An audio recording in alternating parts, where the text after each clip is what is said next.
Salut les amis, ben voilà, c'est bientôt la fermeture de la première catégorie. Donc en France, ben, c'est déjà fait. Pour la Belgique, il nous reste encore un petit week-end. Donc, je vais vous montrer donc le montage de cette nymphe avec laquelle je me suis vraiment bien amusé cette année, que ce soit truite ou ombre, sans parler du reste, hein. On a tous l'habitude de ça. Donc pour ce montage, donc j'ai pris un hameçon 101 BL que j'ai pris au magasin Pêche Push Fly. Ici c'est un hameçon de taille 16. Je vais utiliser une bille de 2.8 tungstène. Alors ça peut paraître gros, effectivement, mais l'avantage de prendre une 2.8 tungstène bille fendue, c'est que l'ouverture de la hampe sera beaucoup plus importante que si j'avais utilisé un hameçon standard. Donc je m'explique, j'ai la pointe qui est ici. Ici on va dire qu'on a la position d'une bille normale, voilà. Mais lorsque je vais finir le montage, la bille va être complètement surélevée sur le dessus. Et va laisser beaucoup plus de place au niveau de l'ouverture. Pour le montage, donc ici c'est de la soie, donc 14-0, donc ici noir. Je vais prendre quelques sabres de faisan naturels, hein, donc voilà, comme cela.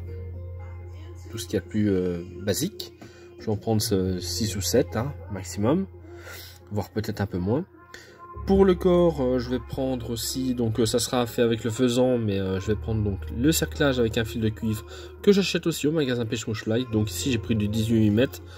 Sur un hameçon de 7 ça va encore, hein. Après si on descend plus bas forcément il va falloir diminuer de section hein, pour le fil de cuivre, hein. Passer à du 0,20, 0,24, 0,25, enfin voilà. Donc celui-ci est teinté vert, j'aime bien, j'aime beaucoup. Et alors il faudra donc du matériel pour streamer. Donc ce sont des fibres que l'on peut acheter un peu partout. Pour les faire vendre AliExpress, il y en a. Sinon dans tous les bons commerces streamer, vous allez retrouver ça, hein, ces fibres. Ils sont vraiment très sympas, comme en queue de streamer. Donc celle-là, donc c'est un reflet qui est, donc elles sont bleues, mais il y a un petit reflet verdâtre sur ces fibres. Donc une fibre, vous verrez, on n'utilise pas beaucoup. On va commencer le montage.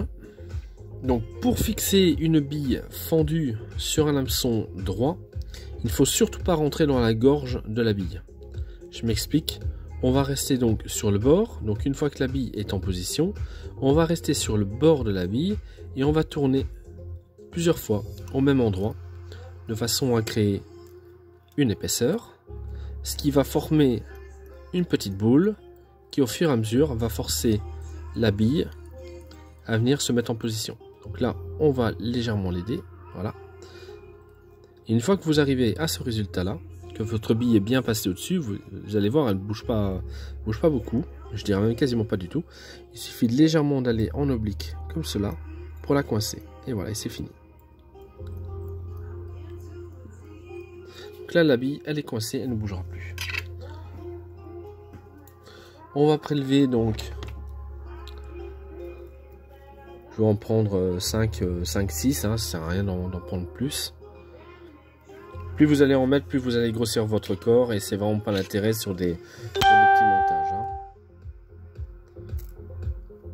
Voilà, j'en ai pris 6, ça suffit largement. Donc je vais prendre, pincer ici à l'extrémité pour former mes cercles. Voilà, et avec la longueur largement c'est bon. On va bloquer et on va passer une fois en dessous pour écarter un peu tout ça. Voilà. Et on va aller vers l'avant jusqu'au petit bourrelet que l'on a fait pour bloquer la bille, en emprisonnant le sabre de faisan. Alors, si possible sur le dessus, ça évitera d'avoir un corps excentré. Et une fois qu'on arrive ici, on rabat sur l'arrière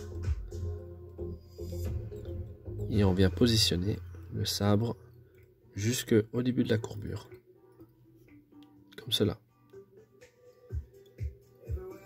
Donc ce qu'il faut faire, c'est se laisser un léger espace ici entre les cercles et votre bille et votre départ de corps, on va dire ici, vos sabres, de façon à ce que les enroulements ne viennent pas affaisser les cercles à l'arrière. Donc on se laisse un petit écart ici sur l'arrière. On va prélever donc un petit fil de cuivre teinté vert comme j'aime bien. On va le passer dans la bille au-dessus. Voilà. Et on va bloquer jusque l'avant.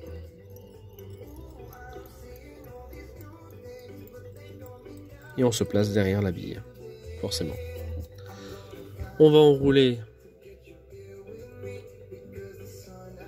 les sabres pour former le corps, donc avec un angle plus ou moins 25-30 degrés. Et dès qu'on arrive au niveau de la bille au-dessus, on bloque.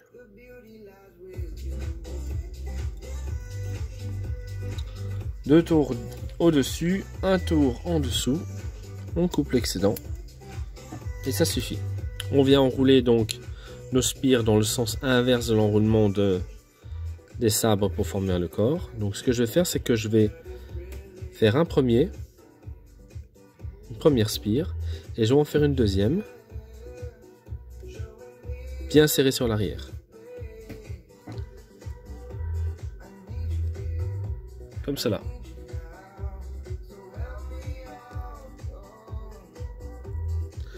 Il ne reste plus qu'à passer en spire espacé de plus ou moins 1 mm.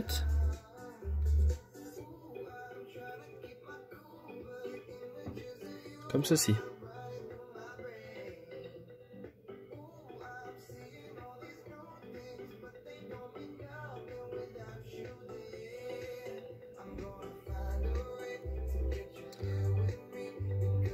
Voilà. Il ne reste plus qu'à bloquer le fil de cuivre par quelques petits tours, hein. Surtout quand on fait des petites nymphes, on évite de faire des tours inutiles. Voilà, je vais affaisser un peu le fil de cuivre teinté. On va prendre notre fameuse fibre bleue que l'on va bloquer. On va l'étrangler donc ici en dessous et on va l'ajuster en tirant légèrement dessus. Voilà. Je viens légèrement me remettre sur 1 mm voire 2 mm sur l'arrière et là je vais gonfler mon thorax pour obtenir quelque chose de continu avec la bille, hein, que ce soit de manière conique, on va dire, hein, que ça vienne épouser. Ça va donner ça va orienter le montage quand on va enrouler la fibre. Donc maintenant je vais enrouler la fibre ici. On va faire quelques petits tours, hein. Voilà, on regarde bien au-dessus, en dessous, qu'on ait bien tout qui soit recouvert. Et on bloque par 2 fois au-dessus et 1 fois en dessous. C'est tout. On coupe l'excédent. On va faire 2 tours de finish. 1, 2. Et un dernier. Alors il faut toujours faire 2 nœuds. Ça évite tout simplement à ce que lorsque le premier va se défaire, d'avoir toujours un second. Donc on obtient ceci.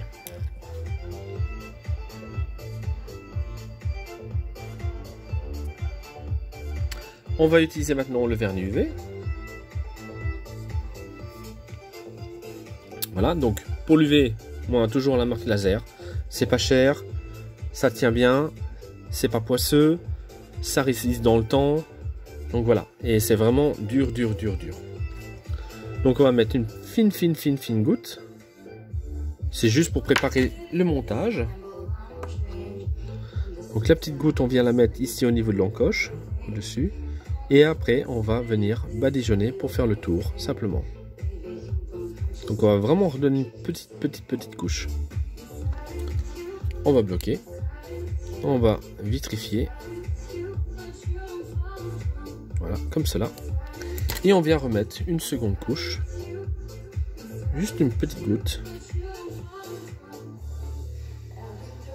Comme vous voyez, il n'y a pas grand chose sur mon aiguille.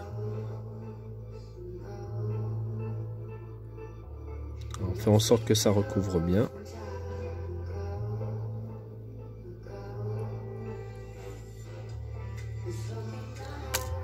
Voilà.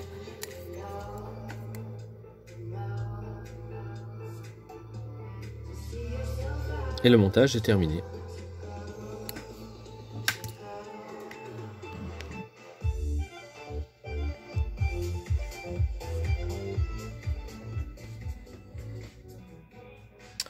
Voilà, c'est vraiment un petit montage qui fonctionne très bien. Donc après forcément, ben, libre à vous au niveau de la palette des couleurs pour réaliser le tag. Hein. Il en existe en veux-tu, en voilà, des possibilités invraisemblables de couleurs, du vert. Voilà, tout ce qu'on veut, tout ce qu'on veut. C'est vraiment très simple. Sur une base de montage, vous avez largement les moyens de vous faire plaisir. Et même si vous voulez pêcher les ombres. Voilà. Donc ça ne coûte vraiment pas cher. Ça, ce genre de petites fibres, je pense que vous êtes à 90 centimes pièce, voire moins d'1 € pour une.